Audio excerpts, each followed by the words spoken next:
Hello and welcome to England Cricket on 99.94 Cricket every day. I'm Daniel Norcross from BBC's Test Match Special and a variety of dwindling outlets that become less and less popular. And Are we talking about zero ducks given? Enjoyed. Yeah, although we're number one in the Philippines, Belgium, Italy, and Luxembourg. So, Excellent. at least we know where the person who listens to us is going on their holidays.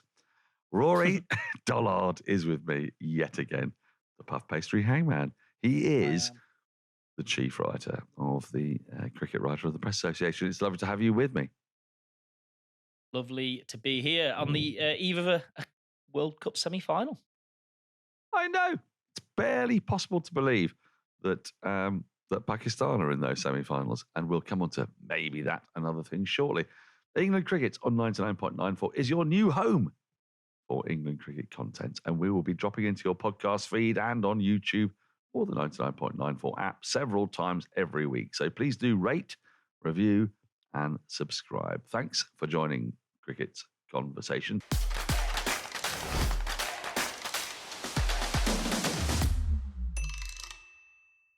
Today, we are going to talk about essentially a massive injury news that's breaking across both camps about the pitches and what kind of a state they are currently in. They are getting all a little bit spooky. And then what does this mean for how England and India are going to line up on that fateful day in Adelaide? Rory, let's begin with the injury news. Fill us in, Captain Scoop. Oh, well, my colleague, I'm reading my colleague David Charlesworth's information on this because he is the man at the ground. Mark Wood, we were thinking, of course, that David Malan was going to be the will he, won't he, should he, shouldn't he, may he, might he question, and one of those questions is quite enough on a semi-final. But Mark Wood pulled up, it appears, running in training. Didn't play his part with the ball, and it comes back. I don't know. It comes back a little bit, doesn't it, to conversation we had a little bit earlier, where I, raised questions over Wood's return to the side and the fact that he has been ruled out pretty regularly, doing something that every time Mark Wood bowls the ball, it looks fairly traumatic, doesn't it? It's not a Jofra Archer, actually. He's putting a hell of a lot through his body every single time. He missed 6 months of the season. Didn't play in the English summer at all. And just when it's getting to the tasty bit, he's got an injury doubt. Now, we don't know. It could be settled really early. It could be just a little twinge, a bit of cotton wool, and it could be nothing. But with Mark Wood, with his injury problems, you do have that little concern in the back of your mind, don't you? You always do. And the thing is, you and I both have been up close and personal with Mark Wood. I don't mean any kind of saucy way, but close enough to him More's the pity, to recognise that he's not a great big strapping fast bowler. And people who watch on will think, well, Josh Hazlewood, he looks quite big. When you get up close to Josh Hazlewood, he's not just big, he's colossal. He is broad, he's wide, he's massive, he's huger than you could possibly imagine. And then when you're up close to Mark Wood, and also Mitchell Johnson, for that matter, it's kind of staggering how slight they are of build. And he's been bowling at 155 kilometres an hour at various points in this World Cup. So how does he do that? And how does he do that? Probably by defying the laws of biomechanics.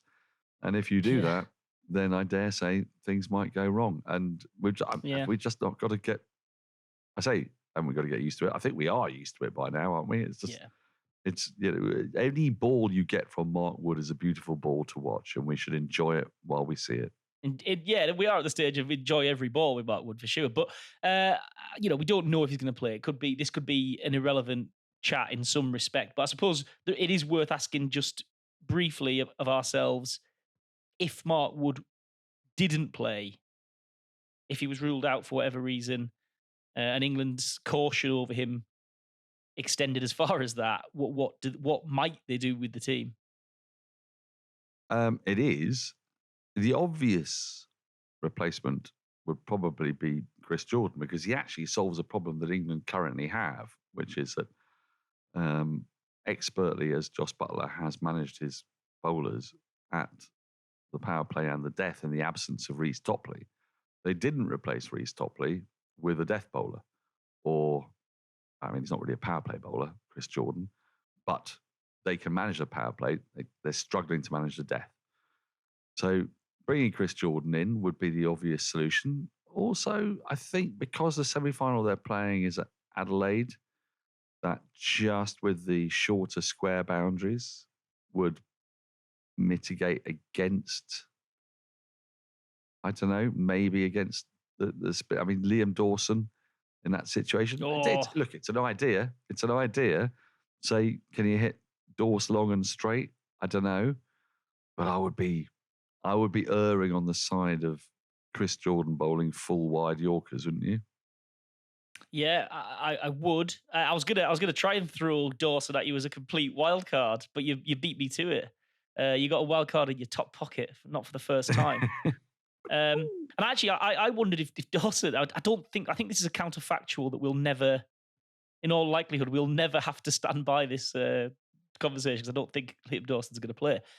But I wondered if he might be a real surprise move to pull in the power play, because we talked before about how the power plays have been so important to getting teams up and running, to sort of establishing a bit of a base and a buffer to work from when things get harder. And I just thought the last thing India would probably expect of England is for them to open with a spinner. And England's best power play spinner is Liam Dawson. So that would be a real gamble. I mean, I'd love to see a gamble like that because that is proper wild stuff. But I mean, listen, Chris Jordan. I like that too. I like that too. But I think you might be up against a situation that's occurred in the India camp, because let's look at the round at injuries. Rohit Sharma. If Rohit Sharma doesn't play, who do India bring in? Well, I wouldn't be surprised if they went for Rishabh Pant at the top of the order. Bang him straight in as an opener, at which point Liam Dawson's in big trouble, because you do not want a matchup of Liam Dawson against Rishabh Pant with a new ball and the field up, do you? No, but this is interesting, isn't it? Because the injury issues, as you mentioned, Sharma with a bit of a blow in the nets, I think. I suppose they've introduced an element of second guessing, because in all likelihood, the two teams were pretty fixed if everyone was fit. Not too much debate to be had, I don't think. And the possibility of injuries to important players has maybe introduced a little bit of wargaming when they're putting the team together. It's sort of, I don't know, like a Ryder Cup style, working out your pairings because you think that their pairings might be what you predict. So it's, I don't know, it's added an extra little wrinkle. Ordinarily, Rory, I absolutely refuse to allow golf references to happen while we talk about cricket. But on this rare occasion, it is acceptable because the Ryder Cup is the only version of golf that is an acceptable version of golf. So, yeah, it's interesting. But on Jordan, if he was to sneak into the team, there'd be two things to that, wouldn't there? One, he'd be coming in very almost certainly to bowl death in a semi-final. Well, that kind of feels like his against India, his problem to exercise, and I don't know. That feels like if he was given the chance to do that, it really is double or quits for CJ if he was to get to bowl death in the World Cup semi-final. Two, it massively helps England's fielding if he plays, and three, he's the top wicket taker for England in all T20s against India.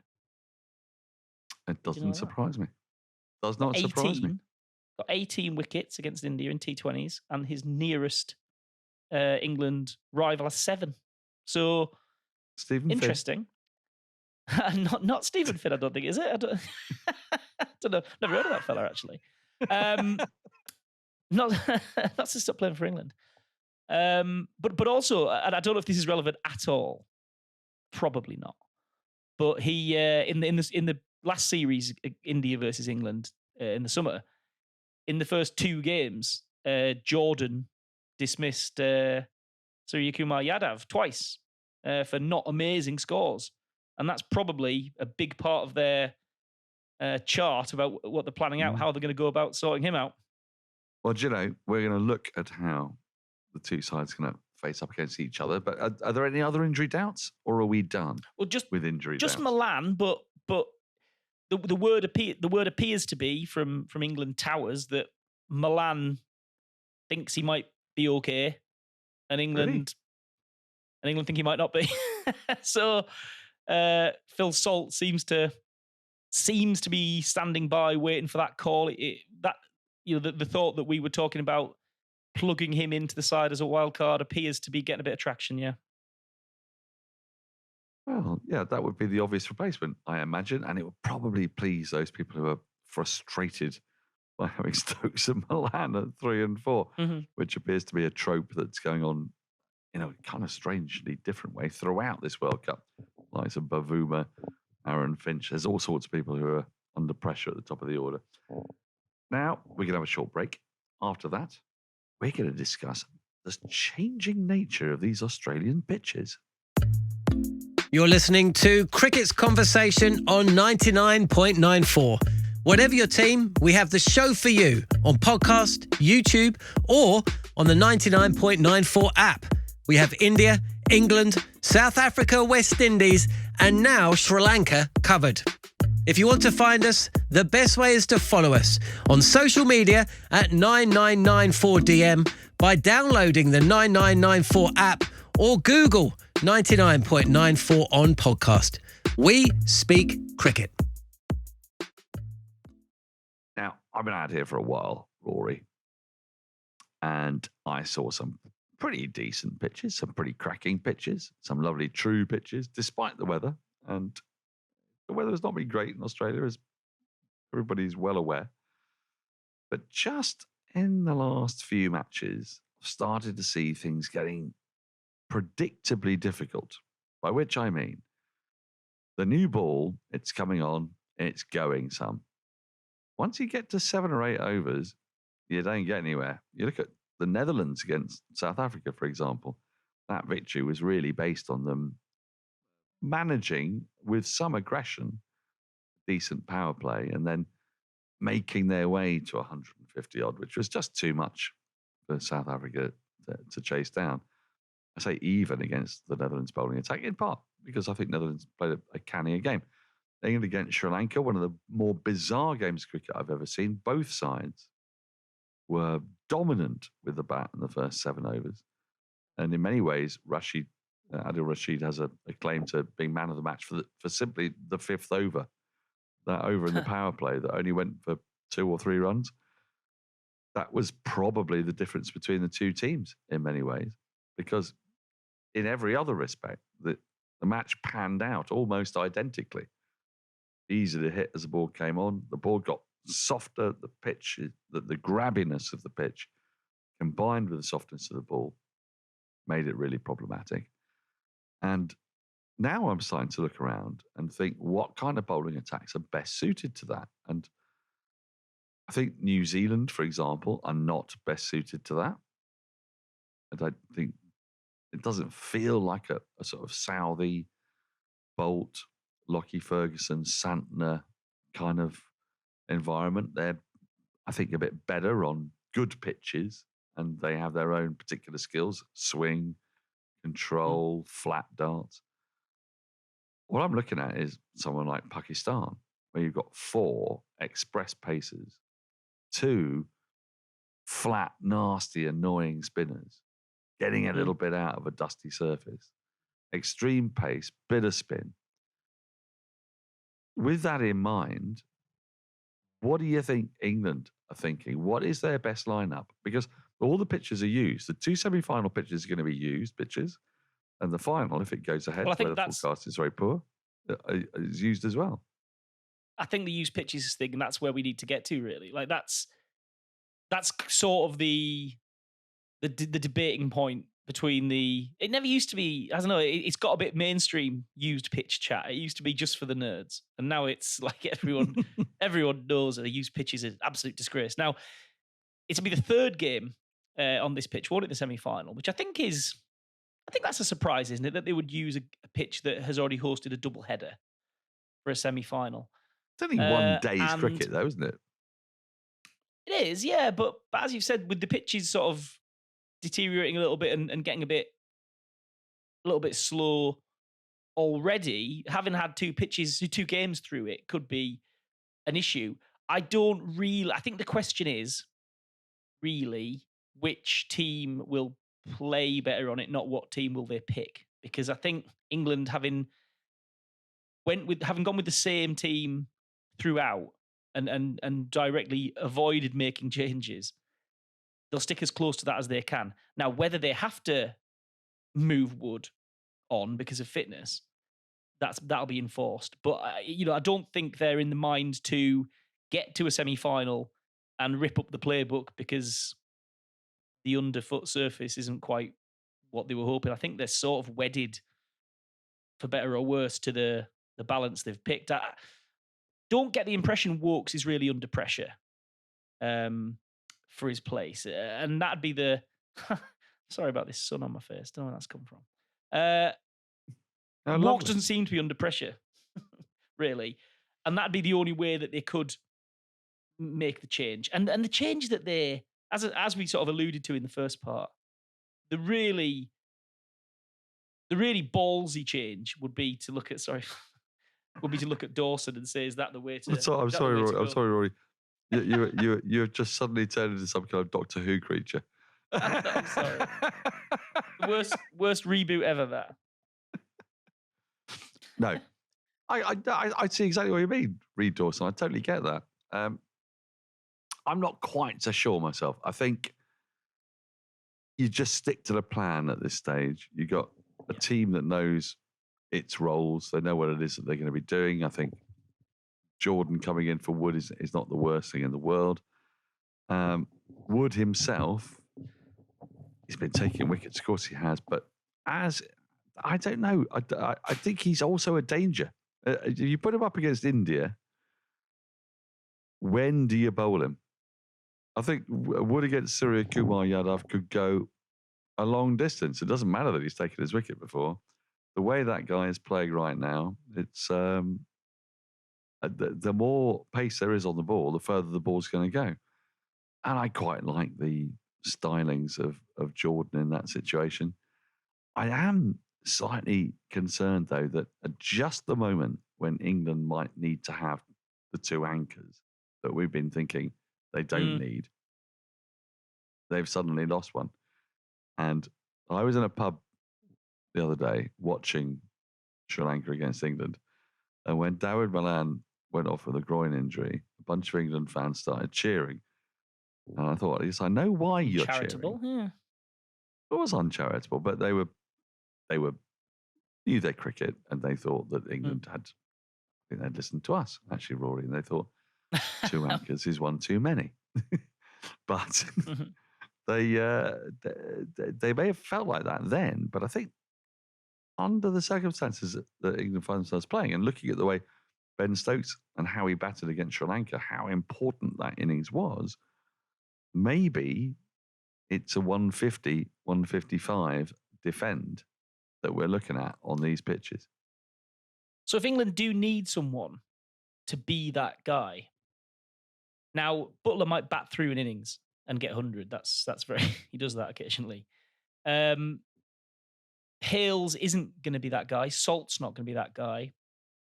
Moyne and Livingston do different things. If England needs someone to step up and sort of be the second foundation player and the second sort of guy to carry the water, it's got to be Harry Brook, hasn't it? That if anybody, if they need someone to nudge them to the right number, Brook might have to read the room there, and that might be the job. And he's not been in super form. Obviously played very well in Pakistan, but he does have a range of scoring shots and an ability to score in different parts of the pitch off different types of bowlers without going sort of sixth gear. So, yeah, if that's the play, it might be a pretty sort of sharp handbrake turn for Harry Brook in how he goes about seeing his place in that team. You are asking him to do something that he really is not designed or created to do very early on in his career. I know exactly what you're saying there, but I actually think a better option up there doing that would be Sam Curran. I think he's got the smartest and most manipulable cricket brain in that side. And if you needed, as you saw against Sri Lanka, I mean, he didn't quite get it right. He got out, if you recall, to that top-edged hook. But what he did before that was play the situation and try to score a run a ball. And Livingston's never going to do that. Livingston will walk out, puff his chest out, doesn't matter. He could be playing on a raging Turner at Ahmedabad, and he'll still try and pump the ball over deep extra cover for 6 when it's completely impossible because his ego completely demands it. Whereas Curran will not do that. So, I don't know. We will see. We will see. It's time for us to take our second break, after which we're going to discuss how does England beat the mighty India. If you love the language of cricket and want more, then head over to the 99.94 app and you can hear all of our podcasts and cricket commentary. We're adding new shows all the time and covering cricket series from all over the world. Be the first to hear all of our announcements by following us on social media at 9994DM. Welcome to Cricket's Conversation. So, when I said, how do England beat the mighty India, what I mean is, let's break India down. What have they got, Rory? They might not have Rohit Sharma, but what they do have coming into this semi-final is a pretty fixed way of playing and the most standout player of the tournament for me with the bat that we have seen. It's not through weight of runs, it's really through strike rate, and it's through just using your eyes. If you just open your eyes and look at Surya Kumar Yadav, have you seen anything like that? Have you seen anything like what he did against Richard Ngarava the other day? Absolutely staggering. And Ngarava wasn't doing anything too wrong. He was taking the ball so far wide of the off stump, and Sky was hitting it so far over deep backward square leg. It was unbelievable. So what do England do? Do they try to just keep the top 3 in so that Sky only faces 4 or 5 balls at the end? Is the perfect situation for England that there are India 148 for 2. It's if we get to a point where, let's say Rohit Sharma plays, if it gets to a point where keeping Rohit Sharma, KL Rahul, and Virat Kohli at the crease is a game plan, then you might be needing snookers, eh? I think more likely what England probably need to do is get him in the power play. And because I saw him talking the other day about how his mission statement is to dominate overs 7 to 15, where bowlers tend to get on top again after the power play and before the death. He sort of said that's where bowlers want to be on top. So that's where I want to upend Dominate. expectations, and maybe that's the advantage. If you can get 10 or 15, 20% ahead of the thing of the moment where you think the opposition should be dictating the pace, that can really decide the game. So actually, is the strategy to try and minimize how long Sky is at the crease? Is that a valid plan? Not really, because it could be the path to ruin. Is the idea, and this is revolutionary, isn't it? Try and take some wickets quickly. That seems like a really revolutionary idea that I just pitched. But get him in super early and say to him, never mind dominate over 7 to 15. Let's see if you can reach over 7. Got a bit to do. So that's where England have to be absolutely on the money in that power play. And it really, they've used various combinations in the power play in this tournament. They've used different bowlers up there and different kinds of bowlers. That has got to be, I think, the overwhelming part of the strategizing. Because I think the batting strategy should sort itself. the nature of the pitch should tell them, and whether they bat first or second should tell them what they're looking at there. Bowling, they've got to have some super plans and some super strict adherence to them, because that seems to be their route to win that game, doesn't it? The 6 overs where India are batting at the top. I think so. I mean, I'm also looking at the way India's bowlers set up, and without Bumrah, there's something a bit less scary actually about India's bowling lineup, especially on the pitches that we've seen. So swing bowling has not been quite as effective. Partly, I don't know, it's a pitch, it's the weather, I don't know. It might be a little bit about the weather, the time of year. So Bhuvaneshwar, I don't know if he's quite the same force in these conditions. Could be entirely different on the day in Adelaide, of course. Shami, he's a kind of late returner into that bowling lineup. Arshdeep, I've got an enormous amount of time for, but you can see Hardik as a guy that England aren't going to fear and could take down, although despite the change-ups.